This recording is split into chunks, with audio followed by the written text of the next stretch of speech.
मैं कोई राजनीति में पैसा कमाने के लिए या ताकत बढ़ाने के लिए या ताकत का गलत इस्तेमाल करने के लिए या पुलिस से बचने के लिए या एसआरए के स्कीम्स करने के लिए नाही आया हूं. पूर्ण मुंबईचा कचरा आणायचा, दुर्गंधी सर्व आणायची, मुंबई कचऱ्यावर आम्ही बसायचं आणि तिकडे कुठल्या मेडिकल फॅसिलिटीज नसाव्या. म्हणजे अपन लोकांच्या जीवनाबरोबर खेळतोय. अभी तक शिवसेना ने अपने खंदे पे लेके बीजेपी को बढ़ाया है. अभी शिवसेना जो असल शिवसेना है, जो असल शिवसेना है, वो उनके साथ नहीं है. जो जीता के देते थे वो शिवसैनिक जीता के देता था. का कोणी भांडूपमधल्या राहणाऱ्या व्यक्तीने का माऊलला जायचं, घाटकोपरच्या लोकांनी का माऊलला जायचं, मुलुंडच्या लोकांनी का माऊलला जायचं आणि मुलुंडला बाहेर धारावीचे लोक आणायचे. सब समझदार हो गए.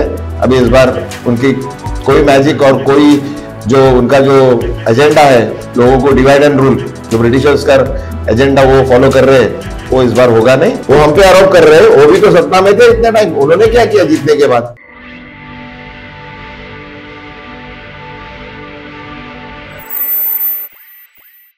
हमारे बीच शिवसेना के वरिष्ठ नेता, पूर्व सांसद, पूर्व विधायक और प्रतिष्ठापूर्ण ईशान्य मुंबई के शिवसेना महाविकास आघाड़ी के प्रत्याशी श्री संजय दीना मामा पाटिल जी हमारे बीच हैं.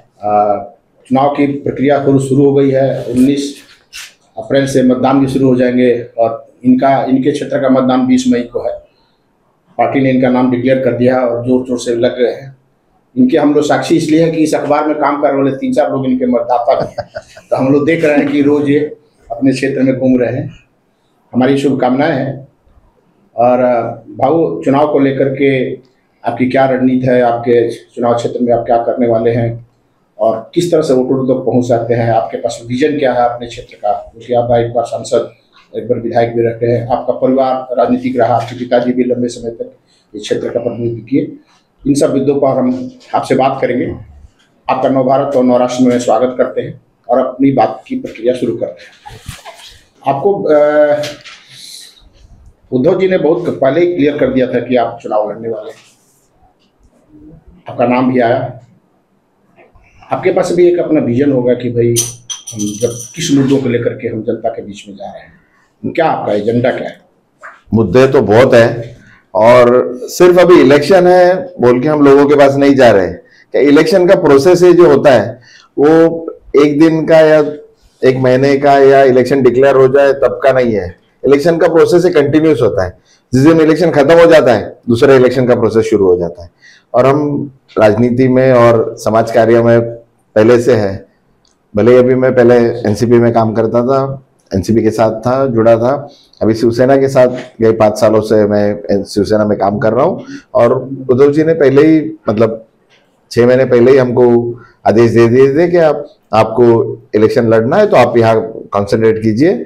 शिवसेना में जब आदेश आता है तब आदेश का पालन होता है. और हम लोग, मैं और पूरे मेरे साथी और पूरे पक्ष के लोग, हम लोग 6 महीने से ही इसमें लगे हुए हैं. और सिर्फ इलेक्शन है और हम काम कर रहे हैं या इलेक्शन है तो मुद्दे है, इलेक्शन है तो लोगों का काम कर रहे हैं, ऐसा नहीं है.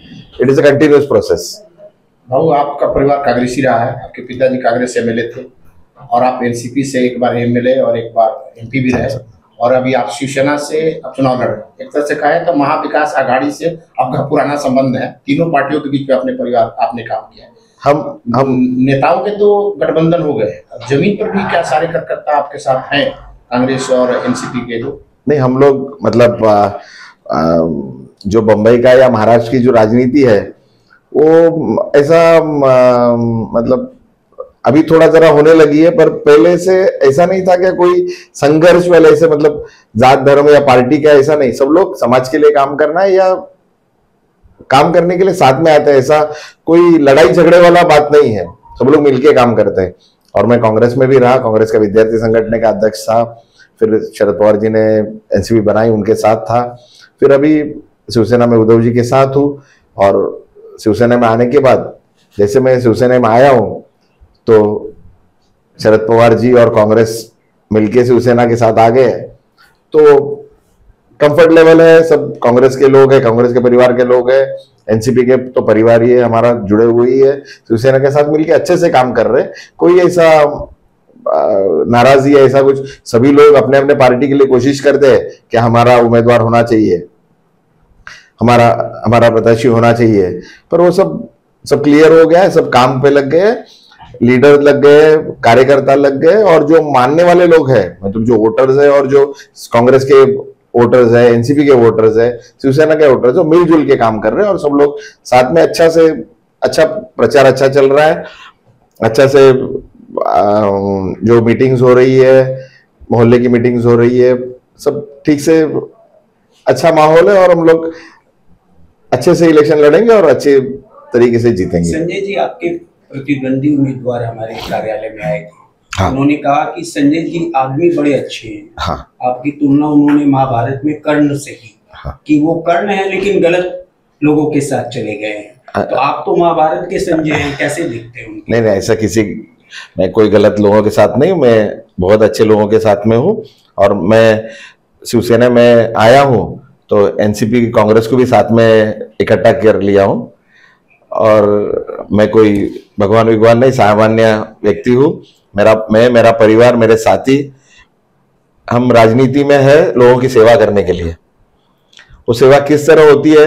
नगर सेवक, विधायक या सांसद बनते हैं तो लोगों की और अच्छी तरह सेवा कर सके।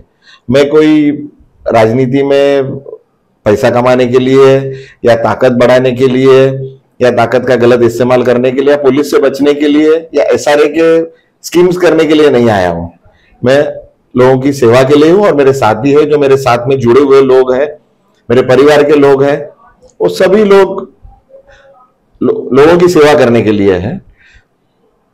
लोग चुन के देते हैं, नगर सेवक चुन के दिया, विधायक बनाया, सांसद बनाया, तो लोगों की और अच्छी तरह सेवा कर सके, हक से काम कर सके। नहीं भी थे तो भी सेवा चल रही है और गलत पार्टी में नहीं हूं।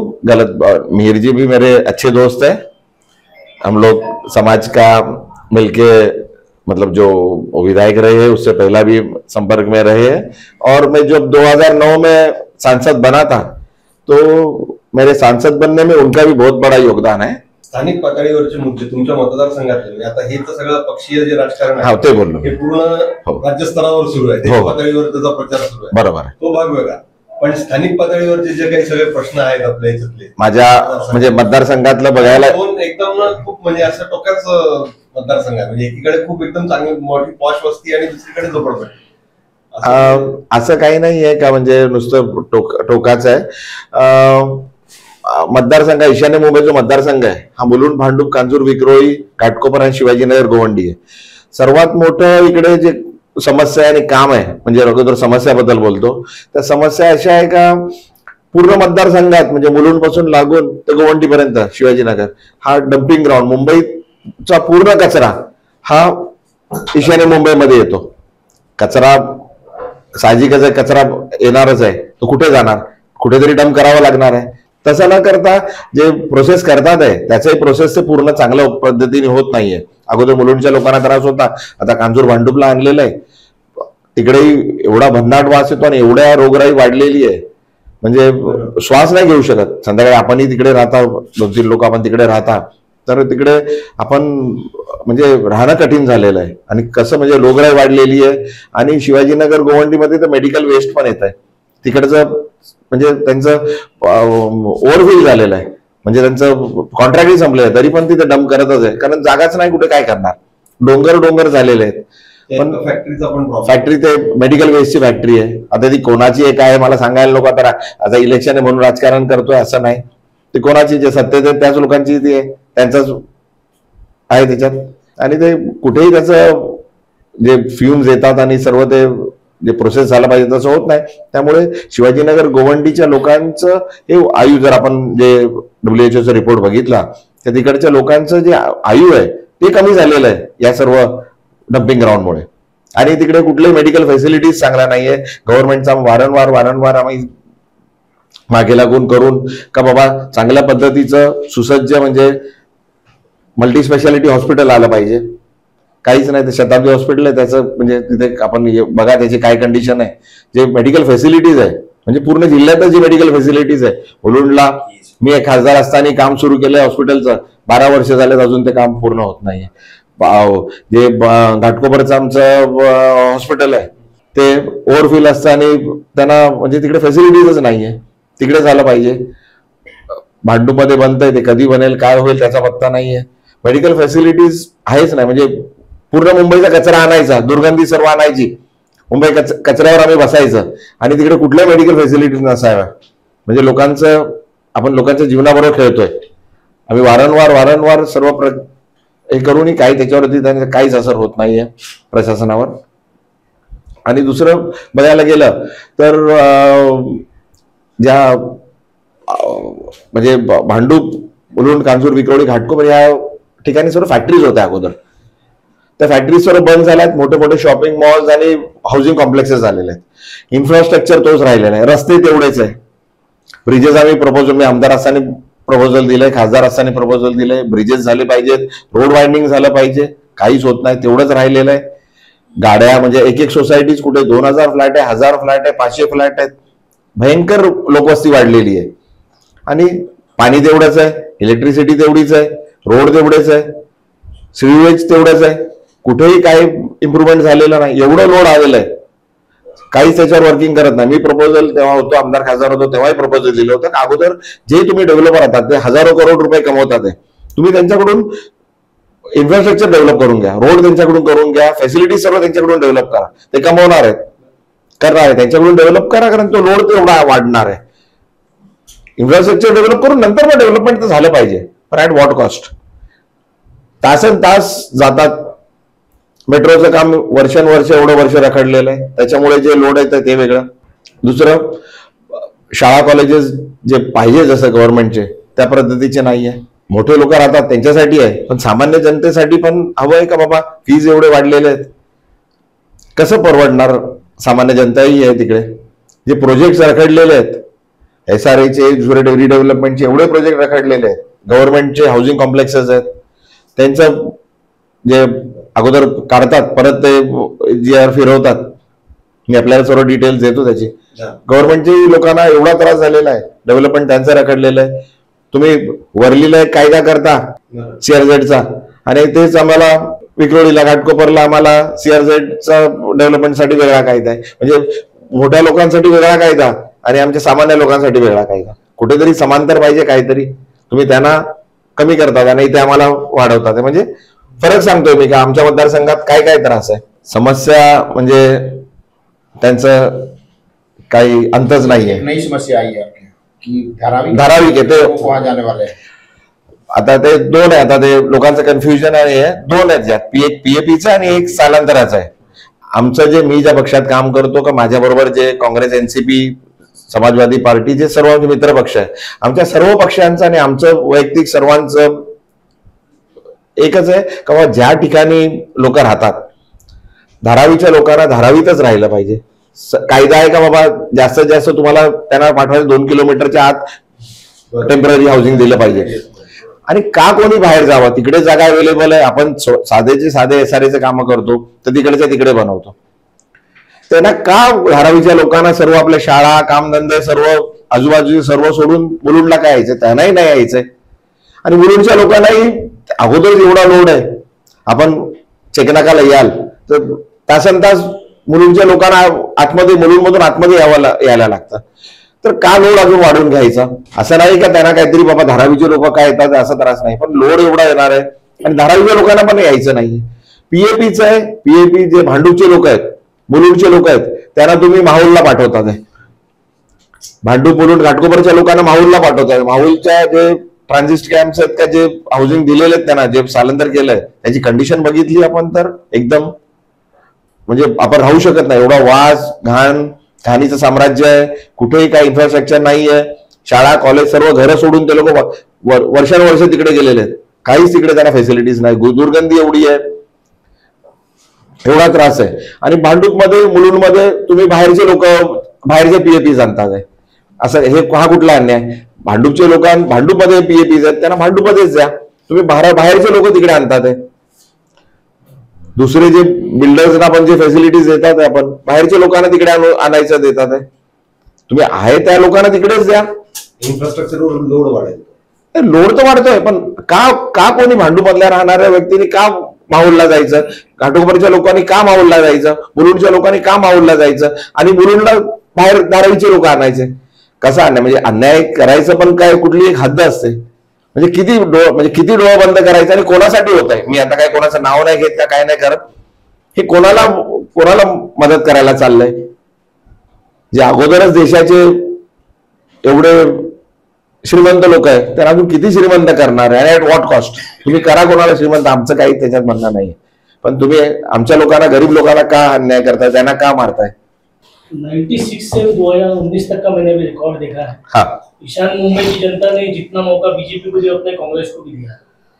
तो इस बार जो शिवसेना से आपको टिकट मिला है, कांग्रेस आपके साथ में है, आपका पक्ष मजबूत है, नो डाउट इसमें. लेकिन मोदी मैजिक जो एक संकल्पना पिछले 10 साल में आई है, उसको आप कैसे देखते हैं, आपको क्या लगता है? अरे भाई साहब, मोदी मैजिक है तो फिर उम्मीदवार क्यों चेंज कर रहे हैं. किरीट सोमैया जी इतना अच्छा काम कर रहे थे ना, बोल रहे इतने बड़े लीडर है, क्यों उनको चेंज किया. मनोज कोटक जी ने तो अच्छा काम किया है, क्यों उनको चेंज किया, क्यों उम्मीदवार चेंज करने का कर रहा है. अगर मोदी जी का मैजिक चल रहा है तो फिर उम्मीदवार चेंज, इतना अच्छा काम करने वाले लोगों को क्यों बदली कर रहे हैं, क्यों नया आदमी लाते हैं हर बार. अगर डर नहीं है तो क्यों चेंज कर रहे हैं. हाँ हाँ, सोमैया जी को तो उद्धव जी की वजह से चेंज किया है. नहीं, ऐसा कुछ नहीं है. सिर्फ उद्धव जी को तकलीफ नहीं था, उनके लोगों को भी तकलीफ थी. चलो, उद्धव जी को तकलीफ थी सोमैया जी से, चलो आपकी बात मान लेता हूं मैं. मनोज भाई को क्यों चेंज किए, मनोज भाई ने तो अच्छा काम किया था, फिर उनको क्यों चेंज किए. मोदी का मैजिक है तो फिर डर किस बात का है. पण समोर तर बीजेपीचे लोक हाच प्रचार करतात की मोदी विरुद्ध राहुल गांधी. बघा, ही लढाई विचारांची आहे. हा, आता लोक किती फसणार आहेत, किती वेळा मॅजिक आणि किती वेळा फसणार आहे, किती वेळा तेच चालणार आहे. लोकांनी बघितलंय ना, किती जुमले आणि किती खोटंपण आणि किती, म्हणजे लोकांचं, चला तुम्ही काहीतरी दाखवता, चला आम्हालाही पाहिजे, मी हिंदू आहे, देऊळ पाहिजे, सर्व पाहिजे, पण त्याच्याबरोबर काम पण पाहिजे ना काहीतरी. लोकांना किती फसवणार आहे, लोकांना कधी नोकऱ्या देणार आहेत, लोकांना कधी तुम्ही जे फॅसिलिटीज कधी देणार आहेत. जे तुम्ही बोलताय, तुम्ही मोठं दाखवताय, इकडे हे केलं तिकडे ते केलं, म्हणजे खरं जे सामान्य माणसाला जे पाहिजे, नोकरी पाहिजे, खायला वेळ, परवडणारं अन्न मिळालं पाहिजे, परवडणाऱ्या गोष्टी मिळायला पाहिजे, ते तर मिळत नाही ना. ते तर चाललंय. जे त्यांचे भक्त आहे का ते त्यांचे लोक आहेत, ते बोलतात आम्हाला काही चालेल, किती पेट्रोल वाढू दे, किती जेवणाचं हे वाढू दे, किती अन्नधान्याचं रेट वाढू दे, का किती कॉस्ट ऑफ लिव्हिंग वाढू दे, ते त्यांना परवडत असेल. पण आमची जी सामान्य जनता आहे त्यांना परवडणारं पाहिजे ना. त्यांना कसं चालेल का, नुसतं मॅजिक घेऊन कसं चालणार आहे. जादूनी तर पोट भरत नाही, जादूनी तर घर चालत नाही. देवळानी तर देऊळ पाहिजे, देवळात आम्ही जातो, देवळात रोज सकाळी उठल्यावर मी जातो देवळात, पण देवळात गेल्याने देवळातला प्रसाद आहे त्यांनी तर माझं आणि माझ्या घरच्यांचं पोट भरत नाही. सर 2009 में आपको जिस सीट से जीत मिली थी, हाँ, उसके बाद 2 बार लगातार आपको उसी से हार मिली. मैं आपकी भी बात मान रही हूँ, हाँ, कि दोनों बार कैंडिडेट चेंज किए गए, इस बार भी चेंज किए गए. तो इस बार जीत के लिए आपकी क्या एक्स्ट्रा तैयारी है? देखिए, मैं अभी शिवसेना में हूं. जो जीत हुई है, आप अगर प्रैक्टिकली देखेंगे, अभी तक शिवसेना ने अपने खंधे पे लेके बीजेपी को बढ़ाया है. अभी शिवसेना जो असल शिवसेना है, जो असल शिवसेना है, वो उनके साथ नहीं है. जो जीता के देते थे वो शिवसैनिक जीता के देता था.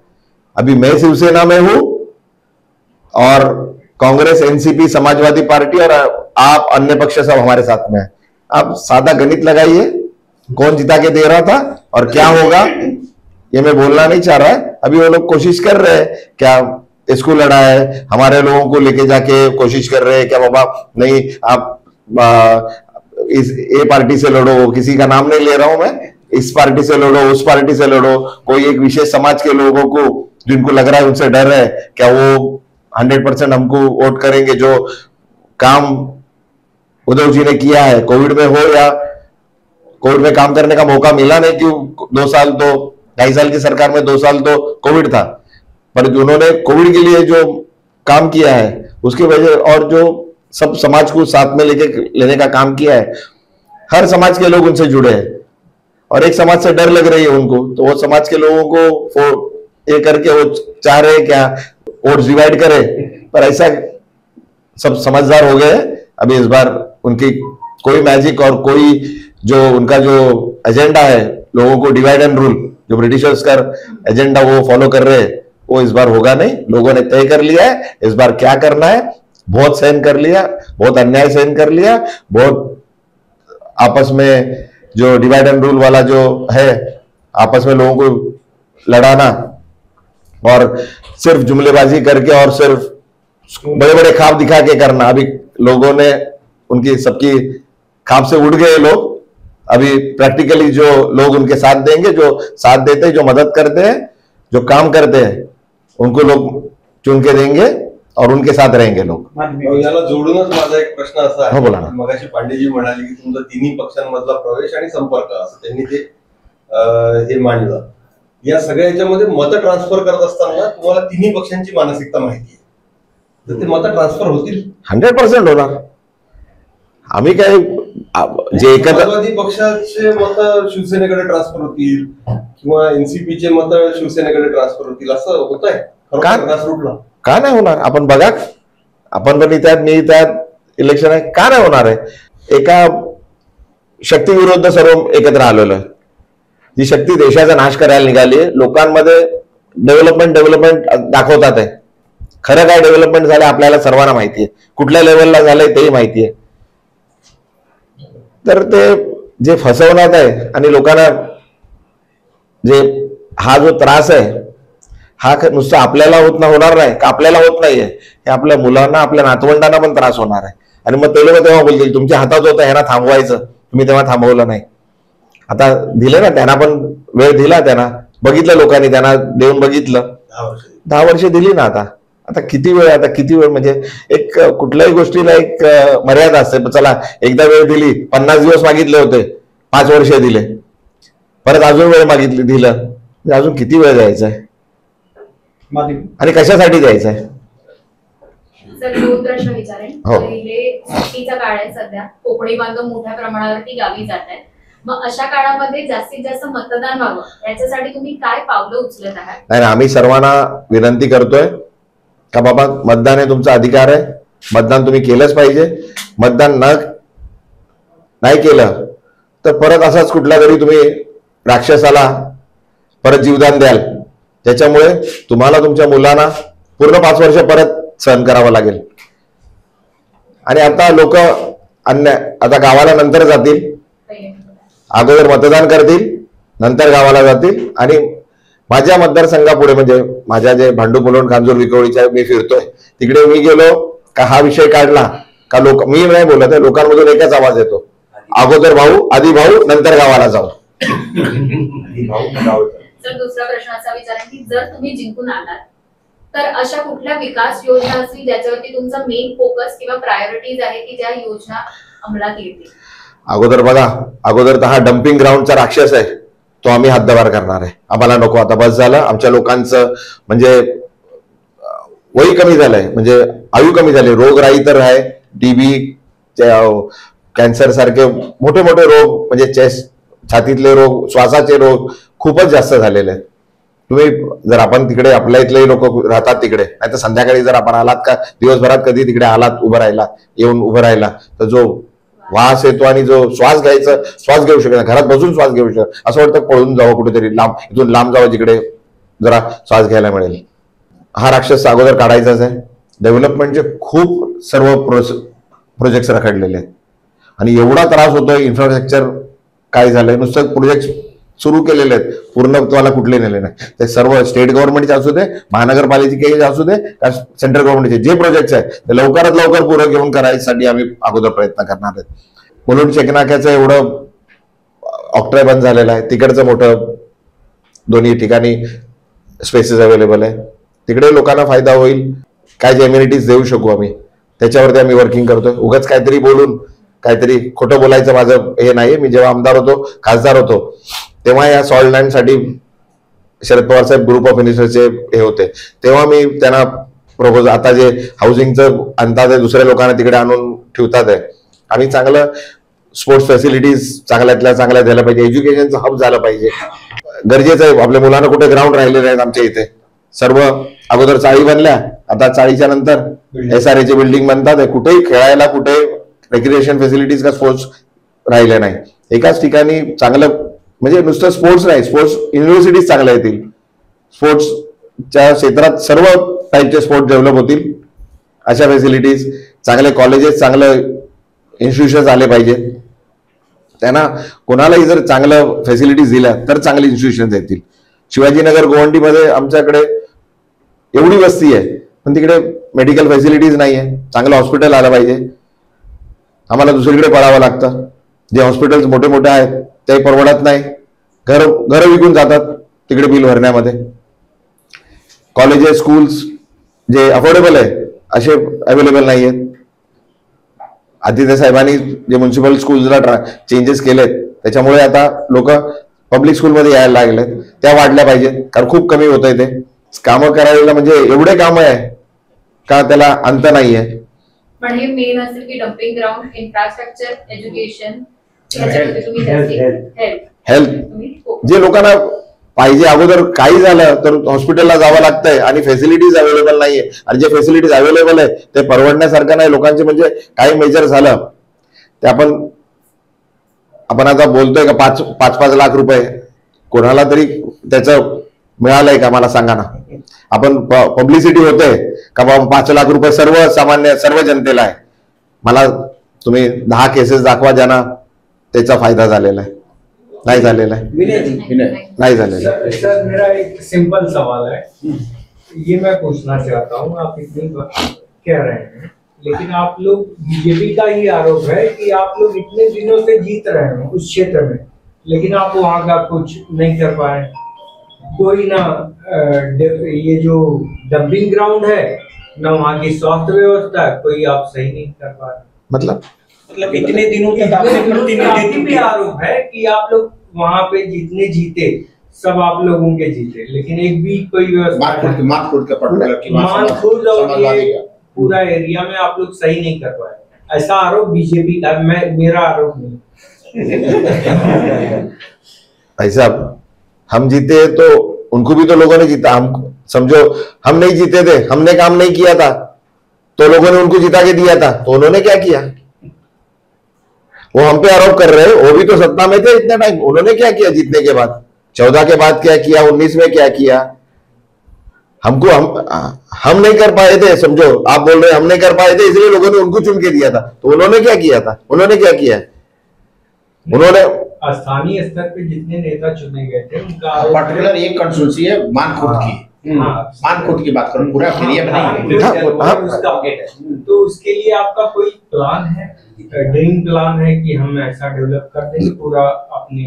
जरूर है, पर उसके लिए सब लोगों की मदद की जरूरत है. सब लोग साथ में मिलके आने चाहिए. देखिए कोई भी चुन के आता है, एक आदमी चुन के जाता है, एक सरकार आती है, अकेला आदमी या अकेला कोई एमएलए या एमपी कुछ नहीं कर सकता. उसके लिए सब लोगों की जरूरत होती है.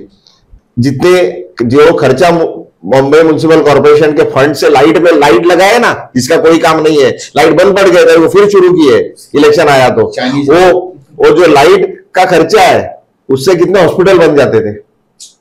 जो पैसा अवेलेबल है वो लाइट के बजाय हॉस्पिटल बनाते थे, तो कितने लोगों की जान बच जाएगी. सबसे प्रायोरिटी मतलब ये सिर्फ मेरा या इलेक्शन का होगा, मैं जीतूंगा, उसका नहीं है. ड्रग्स का मेरेंस सिर्फ मेरे कॉन्स्टिट्यूएंसी में या मेरे एरिया में नहीं, पूरे बंबई में, महाराष्ट्र में, सब जगह है. और इतना ज्यादा हो गया है अभी स्कूल्स में, स्कूल के बच्चे तक इसके शिकार हो चुके हैं. पुलिस अपना काम कर रही है, सब समाज के भी लोग काम कर रहे हैं, पर इसको ये बंद हो जाए. हम लोग उनको ट्रेनिंग कैंप्स लेते हैं, स्कूल्स में जाके अवेयरनेस कैंपेन्स करते हैं, कॉलेजेस में जाके करते हैं, पर मिलना बंद हो जाए तो फिर लेना बंद हो जाएगा. मिल रहा है बोल के लोग ले रहे, तो मिलना बंद हो जाएगा. इसकी हम पे प्रशासन पे इतना हम प्रेशर कर देंगे. अभी भी नहीं कर रहे ऐसा नहीं, अभी भी पुलिस अपना काम कर रही है, कोशिश कर रहे, पर इतना फ्रीली अवेलेबल है और इतने बच्चों तक पहुंच गया है और सब लेवल से, क्या उस नशा करके क्राइम बढ़ गया है. क्राइम इतना बढ़ गया है क्या जिसका लिमिट नहीं है. लोग मतलब अभी कल ही मैंने अखबार में पढ़ा क्या एक माँ ने अपने बेटे को मार दिया, वो ड्रग्स करके इतना तकलीफ देता था कि अपने माँ को खुद जिसने पैदा किया, अपनी माँ ने 9 महीना अपने पेट में रख के जिसको इतना बड़ा किया, खिला पिला के बड़ा किया, वो खुद उस माँ अपनी माँ को वो बच्चे को मारना पड़ा कि वो ड्रग्स लेके इतना तक उनको घर वालों को तकलीफ देता था, बाहर वालों को तकलीफ, जीना हराम हो गया था, खुद की माँ को मारना पड़ा। मतलब ऐसा जमाना आ गया। तो अभी उसके लिए हम सब मिलके, और आपकी भी जवाबदारी है, मतलब मीडिया की भी जवाबदारी है कि आप लोग उसमें फोकस करके ये जो रावण है, ड्रग्स का रावण है, उसको खत्म करना बहुत जरूरी है। नहीं तो आगे की जनरेशन, आने वाली जनरेशन खत्म हो जाएगी इससे। और ऐसा नहीं है क्या सिर्फ खाली नीचे के लोगों में, सोसाइटी के हर स्तर पे, बड़े से बड़े वर्ग में और नीचे से छोटे वर्ग में, हर जगह वो मेनेंस मजबूत है, अवेलेबल है। तो हर क्षेत्र के लोग, हर स्तर के लोग उससे शिकार है। सर 2014 और 2019 के लोकसभा इलेक्शन में मानखुर्द शिवाजी नगर विधानसभा छोड़ दिया जाए, हाँ। बाकी जितनी भी विधानसभा है उसमें 45 से लेकर 60 से 65 हजार की लीड बीजेपी को मिली है लोकसभा के इलेक्शन में। तो आप इस लीड को कैसे काउंटर करेंगे? अब मैंने वही बताया क्या उनको जो जिता के देने वाले लोग कौन थे? हम लोग जिता के दे रहे थे ना, शिवसेना जिता के दे रही थी। अभी शिवसेना का उम्मीदवार हूं मैं, तो शिवसेना वाले तो मुझे मदद करेंगे, मेरे को मत करेंगे, वोट देंगे। एनसीपी कांग्रेस साथ में, समाजवादी साथ में, आप साथ में, सभी मिलके करेंगे ना। जो हमारे कांग्रेस, एनसीपी, समाजवादी की जो वोट बैंक थी और अभी शिवसेना की वोट बैंक है। सर जिस वक्त की बात हो रही 2014 2019 की, हाँ। उस वक्त एक शिवसेना थी, अब 2 शिवसेना होगी। उस वक्त एक एनसीपी थी, अब 2 एनसीपी। अरे भाई साहब, मैं जो ओरिजिनल शिवसेना के साथ हूं ना, जो ओरिजिनल शिवसेना जिता के दे रही थी, उनके साथ तो डुप्लीकेट शिवसेना है ना। कोई भी भले नाम ले गए हो, सिंबल ले गए हो, पर शिवसैनिक को तो नहीं ले गए ना। वो तो सिर्फ लीडर को, एमएलएस को लेके गए, लीडर को लेके गए। शिवसैनिक तो शिवसेना के साथ में है ना। शिवसेना का जो केडर है, शिवसेना के जो काम करने वाले लोग, शिवसेना की जो ताकत है, शिवसेना की जो सोच है, वो तो मातोश्री है ना, वो उनके साथ में है ना। तो कैसे आप किसी को आप नाम छीन सकते, सिंबल छीन सकते? आदमी का दिमाग और दिल तो, रूह तो उधर है ना। अमित शाह तो आपकी शिवसेना को नकली बोलते हैं। अभी महाराष्ट्र की जनता, वो तो कुछ भी बोलेंगे, वो तो बड़े आदमी है, बहुत बड़े लीडर है। मैं वो क्या बोल रहे हैं उसमें तो नहीं बोल सकता। वो मतलब देश के, और बोलना भी नहीं चाहिए। मालूम पड़ा मेरे पास तो आ नहीं सकते, ईडी सीबीआई कुछ ऐसा काम करता नहीं मैं, पर मालूम पड़ा उनके खिलाफ बोला तो बाबा मैं नहीं, पर मेरे किसी को, मेरे आजू अगल बगल के लोगों को ऑलरेडी तकलीफ हो रही है, और तकलीफ में नहीं डाले। वो कुछ भी बोल सकते हैं, पर सब लोगों को, जनता को मालूम है क्या कौन सी शिवसेना ओरिजिनल है, कौन सी शिवसेना डुप्लीकेट है। और लोग वोट के माध्यम से दिखा देंगे इस बार क्या कौन सी शिवसेना ओरिजिनल है। अंत में संक्षिप्त में 1.5 मिनट अपने जो आपके मतदाता है उसको आप एड्रेस कर दें नवभारत नवराष्ट्र के माध्यम से, कि आप अपने मतदाता को क्या कहना चाहते हैं? आपके क्षेत्र में आ रहा है बहुत बीपीटी और उधर भी बढ़ रहा है, और बहुत सारे SRA के मामले हैं यहाँ पे, और बहुत सारे ये भी चल रहा है कि कोस्टल रूट बनेगा इधर से इधर। तो ये जो यहाँ पे एरिया तोड़ रहे हैं, जो बीपीटी का आपके क्षेत्र में भी फैल रहा है पूरा, तो उनके लिए आपको कोई प्लानिंग? नहीं, हम कैसा है, बहुत से मतलब जो मैं पहला बताऊं, जो गवर्नमेंट, जो सेंट्रल गवर्नमेंट के अंडर भी जो लैंड है, वहां पे भी लोग रह रहे हैं। तो उनके लिए भी हमने, जब मैं सांसद था तभी भी मैंने प्रपोजल दिया था, जो मिनिस्टर्स थे तभी उनसे भी मैंने विनती की थी क्या बाबा इसके लिए कुछ एक जैसा पॉलिसी बना है, तो उनके डेवलपमेंट के लिए भी कोई पॉलिसी होनी चाहिए क्या। वो भी तो मुंबई के नागरिक है, भले गवर्नमेंट लैंड है, अभी उनको कैसे पता क्या गवर्नमेंट आप जाके कुछ खरीदते, तो अभी ये सेंट्रल गवर्नमेंट का है या स्टेट गवर्नमेंट का या महानगर पालिका या कलेक्टर का, कोई तो प्रमाण पत्र मांगता नहीं ना, आदमी जाके ले जाता है। अभी वो बैठ गए है वहां पे घर, तो उनको कोई पॉलिसी होनी चाहिए। गवर्नमेंट का भी लैंड फ्री हो जाएगा उसमें बहुत, और लोगों को भी घर मिल जाएंगे। और जो बाकी जो आपने जो प्रश्न पूछा है, जो ओरिजिनल क्या, उसके लिए हाँ, ये कोस्टल रोड जो इधर का प्लानिंग है ना, तो वो लोग कैसे क्या हो डेवलप? ठीक है, उसको बनाएंगे, वो बनाएंगे प्लान, उसके लिए बनाएंगे। अभी जरा हमको लोग हमको जिता के दे, तो हम फिर वहां जाके वहां के लिए भी कुछ दया जी का छोटा सा क्वेश्चन। बाबू, आपका एक डिमांड में याद दिला। हाँ, हाँ। जब आप सांसद थे, हाँ। उस वक्त मनसे और उत्तर भारती की बहुत मारपीट चल रही थी। आपका एक डिमांड आया था, हमने खबर छापी थी कि मराठी नेता मांग रहा उत्तर भारतीयों के लिए ट्रेन। आपने अयोध्या के लिए रेगुलर ट्रेन की उस वक्त मांग की थी 2012-13 में, अभी तक नहीं हुई है। अभी हो जाए जो फर्स्ट सेशन रहेगा उसमें जो भी मंत्री रहेंगे उनसे मैं आपका लेटर मेरे पास है नहीं, सिर्फ अयोध्या के लिए नहीं किया था मैंने, बहुत से जगह के लिए मैंने मांग की थी। जो मेरे कॉन्स्टिट्यूंसी में कोकन के भी लोग हैं, मैंने कोकन के लिए भी ट्रेन है जो भांडुप में रुकनी चाहिए, कोकन वासी बहुत है भांडुप में, उसके लिए मांग की, अभी भी करते रहा हूं। सांसद नहीं था बीच में तो भी मैं फॉलो अप कर रहे हैं।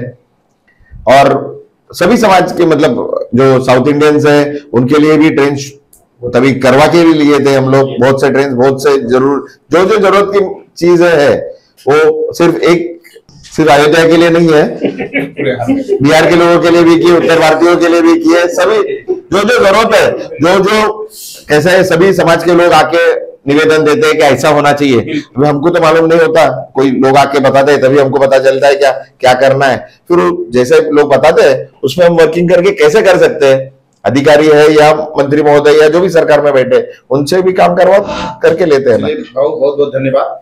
और हम लोग भारत महाराष्ट्र की तरफ से, हमारी पूरी टीम की तरफ से मैं आपको बधाई देता हूं कि आप चुनाव लड़े, मजबूती से लड़े और चुनाव जीते। और 4 जून के बाद दोबारा आए। जरूर आएंगे।